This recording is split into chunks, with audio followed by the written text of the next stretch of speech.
Magandang hapon po mga kababayan. Meron po tayong good news ngayon. Yung iniidolo natin si Chris na mahusay, also known as Peking Koreana.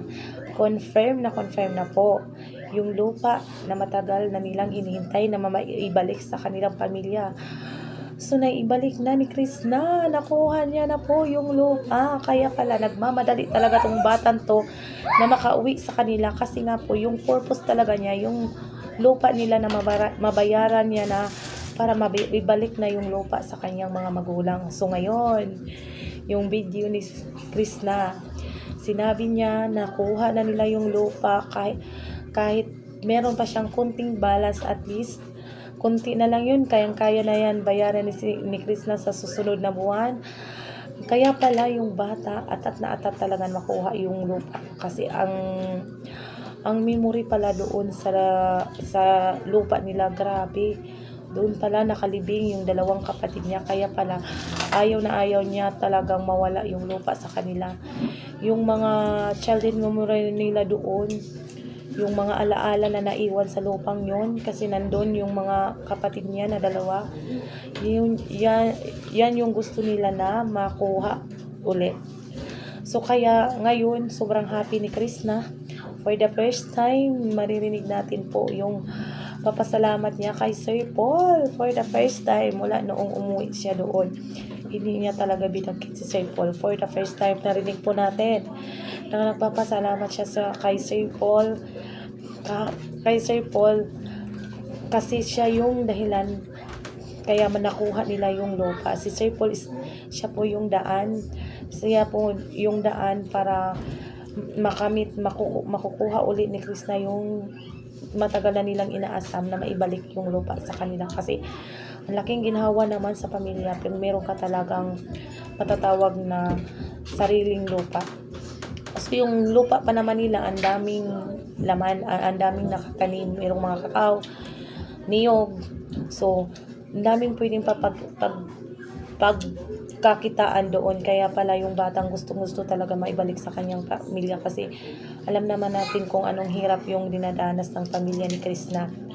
So ngayon, yung pasasalamat niya abot langit talaga, makikita mo talaga sa kanyang pagmumukha yung maaliwalas na pasasalamat niya sa mga subscribers niya, sa mga viewers niya, sa mga bashers niya.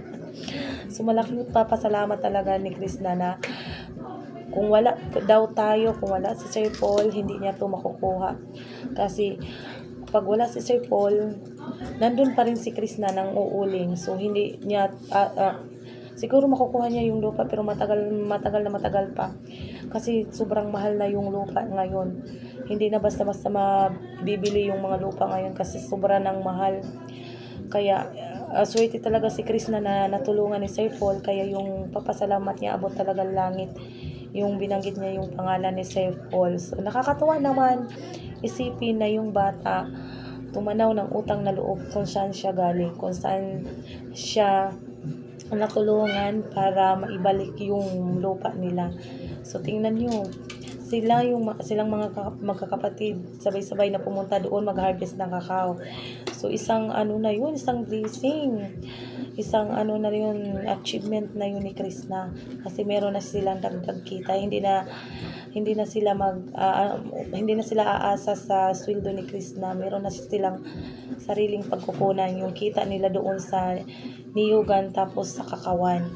So, diba? So, proud na proud po tayo kay Chris na sa wakas po, yung pinagpe-pray po natin na pinagpe-pray po natin na makuha na po niya talaga yung lupa.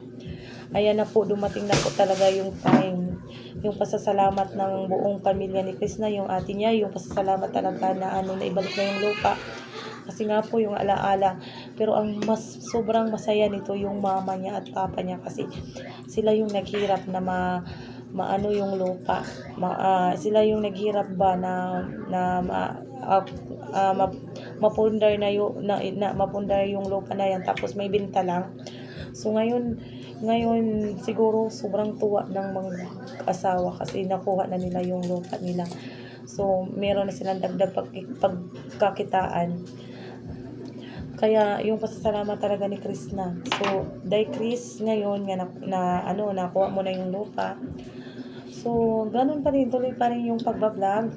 Huwag magbabago. Kung ano ka namin nakilala noon, ipagpatuloy mo lang yun hanggang magtagumpay ka sa buhay. At huwag mong kalimutan kung sino yung unang tumulong sa'yo, kung sino yung nagbigay sa'yo ng pangalan. Huwag mo siyang kalimutan.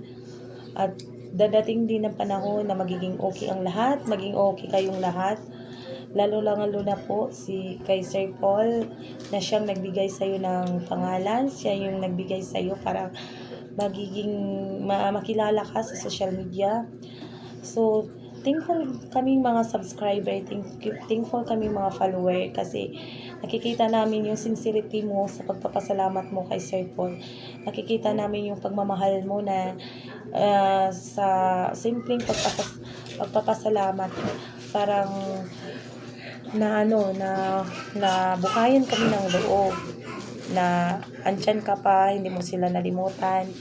Kung saan ka galing, pinabalikan mo pa. So, yan lang po yung dinadasal namin na maging okay ang lahat, na makukuha mo lahat yung mga pinapangarap. Sunod, ayan, nakuha mo na yung lupa. Sunod yung pinapangarap mo is matayuan ng bahay yung mga magulang mo.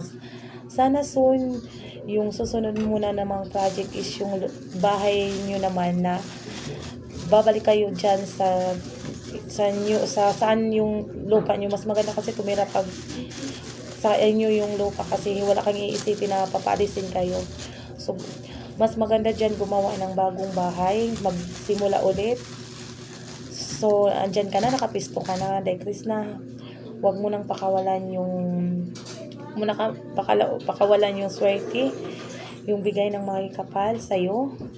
Ipagpatuloy mo lang yan. Andito lang kami, laging nakasuporta, laging nakaalalay. Kahit iba-iba na yung dinadaanan nyo ni Sir Paul, iba-iba na yung ruta na tinatahak nyo, andito pa rin kami, handang sumusuporta at umaalalay sa inyo.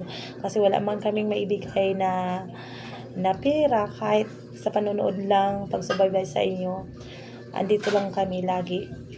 Alam namin, dami kaming manonood, ang dami naming handang tumulong at manood sa inyong mga vlog. Kahit hindi na kayo magkasama, andito pa rin kami nakasuporta sa inyo lagi.